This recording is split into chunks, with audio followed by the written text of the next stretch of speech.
সম্প্রতি ময়মনসিংহে এক হিন্দু যুবককে ধর্ম অবমাননার অভিযোগে পিটিয়ে হত্যা করা হয় এবং লাশ পুড়িয়ে ফেলা হয়। এরকম ঘটনার ক্ষেত্রে রাষ্ট্র সমাজ ও সর্বোপরি মুসলমানদের করণীয় কি? খুবই দুঃখজনক এবং বেদনাদায়ক একটি ঘটনা ঘটেছে। এই ঘটনাটি আমরা পত্রপত্রিকার মাধ্যমে যেটুকু জানতে পেরেছি সেটা হলো যে এই ঘটনার পেছনে ঘটনা হলো যে এই হিন্দু যুবক একজন শ্রমিক আন্দোলনকারী। তিনি শ্রমিকদের অধিকার নিয়ে কাজ করতেন এবং কারখানা কর্তৃপক্ষ তাকে দমন করবার জন্য তার নামে মিথ্যা অভিযোগ তুলে সাধারণ মানুষের কাছে তাকে ঠেলে দেন এবং পরিকল্পিতভাবে ধর্ম অবমাননার ঘটনা ঘটান। যুবক ধর্ম অবমাননা করেছেন কিনা সেটা আমরা জানতে পারিনি, তবে তাকে যে পরিকল্পিতভাবে ফাঁসানো হয়েছে এবং এটা যে পরিকল্পিত হত্যাকাণ্ড সেটা বাণিজ্যিক স্বার্থে সেটা মোটামুটি পরিষ্কার। তো বাণিজ্যিক স্বার্থে ধর্ম অবমাননার ভুয়া যারা তুলেছে তাদেরকে তুলে আনা দরকার এবং তাদের চেহারা প্রকাশ করা দরকার এবং তাদেরকে বিচার মুখোমুখি করা দরকার, দৃষ্টান্তমূলক শাস্তি নিশ্চিত করা দরকার। এখানে সংক্ষুব্ধ জনতা যারা তার গায়ে আঘাত করেছে বা তাকে হত্যা করেছে তাদের দোষের জায়গা আছে, সেটা আমরা কথা বলবো, কিন্তু তার চাইতে বড় বিষয় হলো তাদেরকে সংক্ষুব্ধ করেছে যারা এবং এটাকে সাজিয়ে পরিকল্পিতভাবে ঘটনাটা ঘটিয়েছে যারা, সেই নেপথ্যের নায়কদেরকে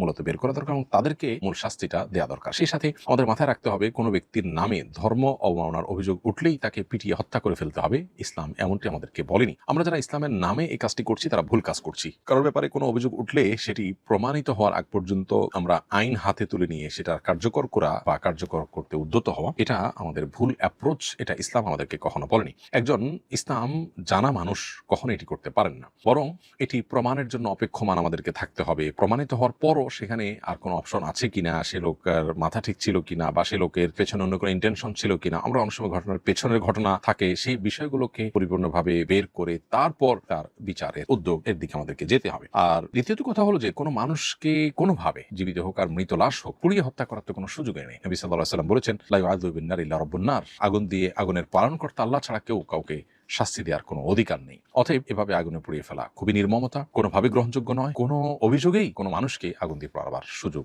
নেই, ইসলাম আমাদেরকে সে অনুমোদন করে না। যারা এই কাজটা করেছেন তাদের আল্লাহর কাছে তওবা করা উচিত এবং আমাদের সবাই এখান থেকে সতর্ক থাকা উচিত যে ধর্ম অবমাননার অভিযোগ উঠলেই এখানে কেউ পরিকল্পিতভাবে অভিযোগ তুললো কিনা, যিনি অবমাননা করেছেন তার অবমাননাটা প্রমাণিত হলো কিনা, তার মিনিং ভিন্ন কিছু ছিল কিনা, অথবা অন্য কোনো ইস্যু এখানে থাকতে পারে কিনা, পুরো জিনিসটা পুঙ্খানুপুঙ্খ রূপে বিশ্লেষণ করে বিচার করে তারপরে সিদ্ধান্তে আসতে হবে। এক কথা, সাধারণ মানুষ ধর্ম অবমাননার কথা শুনেই কোনো মানুষের উপরে চড়াও হওয়া এবং তাকে পিটিয়ে হত্যা করা, লাশ পোড়ানো, এগুলো কোনোভাবেই গ্রহণযোগ্য না। আমাদের এগুলোর বিরুদ্ধে সংগ্রাম করতে হবে এবং এভাবে আইন হাতে তুলে নেওয়া, এই কালচার থেকে আমাদের বেরিয়ে আসতে হবে। এবং সেই সাথে প্রশাসন এবং সংশ্লিষ্ট মহলের একটা কর্তব্যের জায়গা আছে, সেটি হলো যে এই ধরনের ধর্ম অবমাননার ঘটনা যাতে না ঘটে তার জন্য কঠোর আইন এবং তার প্রয়োগ থাকতে হবে। সাধারণ মানুষ তাহলে সেক্ষেত্রে আইনের হাতে আসামিকে বা অভিযুক্ত ব্যক্তিকে তুলে দিবে এবং তিনি দোষী হলে বিচারের মুখোমুখি হবেন, নির্দোষ হলে তিনি বেকসুর খালাস পাবেন।